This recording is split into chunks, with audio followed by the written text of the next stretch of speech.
Hala, nasira ng mekaniko ang pyesa na dapat ay ikakabit sa motor ni customer. Naging sira niko. So ano ba ang gagawin natin kapag ganon ang nangyari? Yan ang katanungan na sasagutin natin galing kay Sir Brex De Palio. Good day po, paano if nakasira ng makina mekaniko at kailangan palitan? Charge ba sa mechanic or sa shop? Good evening po sa ating lahat mga ka-antrep. Welcome back again to our channel. Kumusta po kayo? Medyo matagal tayo hindi nakagawa ng video dahil naging sobrang busy tayo.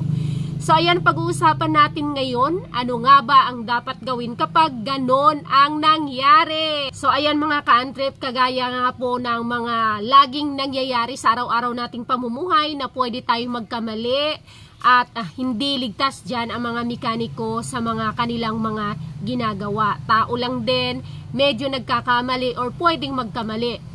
So totoo pong nangyayari yan mga ka-antrep. Madalas niyan halimbawa, magtatanggal ng stator or magpapalit ng mga cam chain or may kailangang pukpukin na sobrahan ng pukpok. Madalas dyan pumupunta dito or nangyari na rin yan dito yung hub, napingas, dumulas pagpukpok ng bearing. So kapag ganun mga ka-antrep, dito sa amin, I'm not so sure sa iba po pero may alam ako doon sa iba na pumunta kasi dito, naghanap ng pyesa dahil nasira ng mekaniko yung kanyang pinapagawa. Parang magneto yata yun or takip ng magneto. So ang sabi niya, wala siyang magagawa. Parang hindi yata pinalitan ng mekaniko yung kanyang pyesa. Pero for me, as a shop owner, medyo hindi yun kasi pagkukulang or pagkakamali ng customer. So, dapat yun po ay shoulder or yun po dapat ay palitan or nakacharge sa mekaniko. Bakit?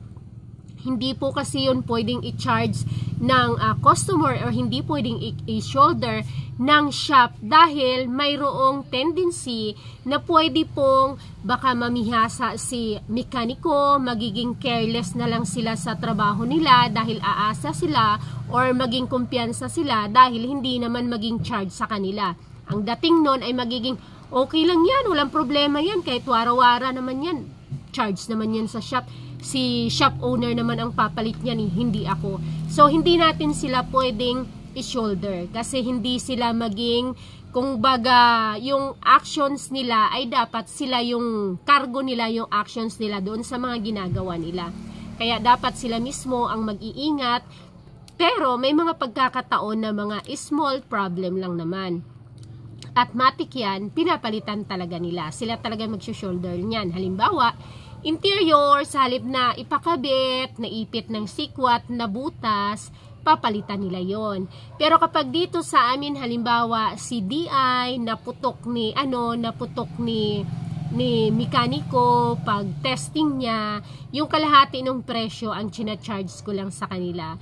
Pero kung halimbawa, kagaya niyan, hub, or yung halimbawa, yung sinabi ko na halimbawa, yung CDI, tinesting, tapos grounded pala, tapos pumutok, hindi na proper check.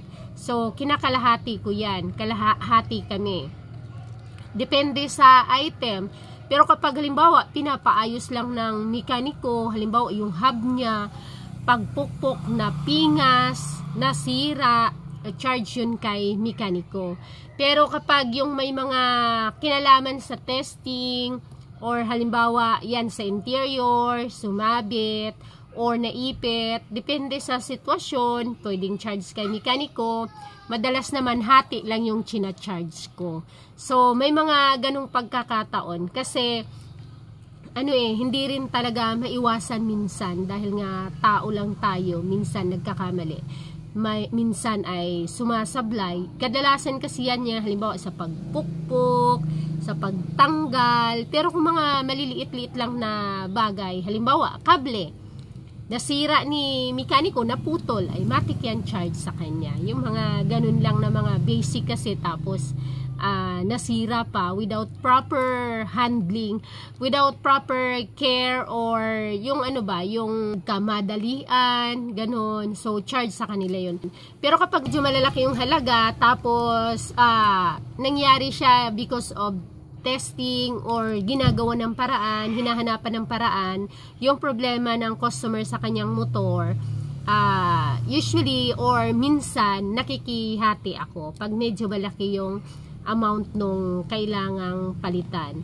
Pero kung halimbawa na basag yung fender, napungil yung fender, ganon, yan, depende sa sitwasyon. Kung meron dito kailangan niyang palitan talaga kasi ng mekaniko. Pero yun nga, ang linawin natin, sa mekaniko yun na charge, pero as shop owner, syempre dito rin kukuha, diba, ng ipamalit niya. Minsan, yung presyo nun, basta palit niya na, binabawasan ko na lang, hinahati ko na lang yung presyo. So, bali, parang nag-share kami. Ganun, depende sa sitwasyon. Pero, not all the time po ganun. Kasi, mayroon nga tayo doong sinasabi na dapat, maging responsable ka sa iyong action, sa iyong mga ginagawa. Kaya nag-iingat din yan sila. Madalas lang naman po nun, hub tapos sa magneto, sa pagbubukas, minsan na pupungil, na yung napipingasan, ganyan, na pag halimbawa, yun yung mga lining, nagka-problema, nasira, or whatsoever, shoulder-matic yun ang mekaniko dapat. Tapos, depende na lang sa'yo na shop owner. Siyempre, kukuha ng bago kung makikihati ka. Pero, merong mga shop na hindi nangialam yung mekaniko. Meron nga dito nagpaano lang siya. Pumunta dito, nagpa-change oil ba? Na loose thread yung bolt, diba, doon sa ilalim. So, naging problemado na yung customer pumunta dito, nagpa-retread. So, isip ko, hindi ko naman sinabi sa customer, pero isip ko, dapat ang namroblema nito, yung mekaniko, kasi siya ang gumawa nun. Dapat, siya rin ang humanap ng solusyon. Kasi, kapag yung mekaniko na yun doon sa atin kasi nagtatrabaho, medyo may impact din yun doon sa ating shop, kapag palaging may ganun. Lalong-lalo na kung mga pangloob ang gawa. Pero kapag halimbawa sa hub, yung mga panlabas na hindi maiwasan, nangyayari talaga yan, yung bang pagpukpuk, mislide or whatsoever. Pero kapag halimbawa, ayan, may pumunta dito, halimbawa, galing siya sa ibang shop, nagpa-tune up. After ng ilang oras, lumaginting na, bumaluktot ang barbula. Pumunta dito, pagtingin, pag-check, bumaluktot ang barbula. Nagka-problema doon sa pag-tune up niya. Dapat yun, binalik niya doon sa shop, sa mekaniko na pinanggalingan niya, na gumawa. At dapat yun, charge na yun sa mekaniko, yung engine valve na pagpalit nun. Kung ano man ang dapat palitan, kasi siya ang gumawa at lumabis pa yung naging problema. Kaya lang ayaw na ni customer bumalik nga doon at pinagawa na lang niya ulit dito. Kaya mas dumoble pa yung naging gastos niya. So, ayun, malinaw. Shoulder ni mekaniko, nasa sa iyo yan na shop owner, kung syempre kukuha ng pyesa dyan, pamalit, kung makikihati ka or hindi.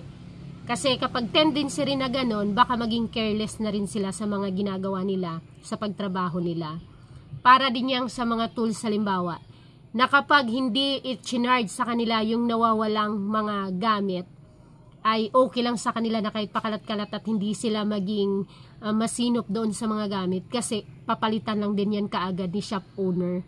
Wala namang problema yan. Pero kapag sinabi mong charge sa nila yung mga mawawala, iingatan nila yan. Tuwing hapon, ililigpit, kukumplituhin, kasi alam nilang i-charge sa kanila. Okay?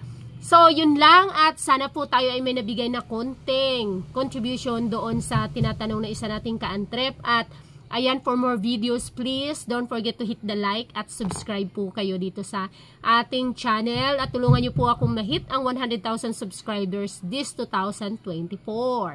Bye-bye! See you in my next video!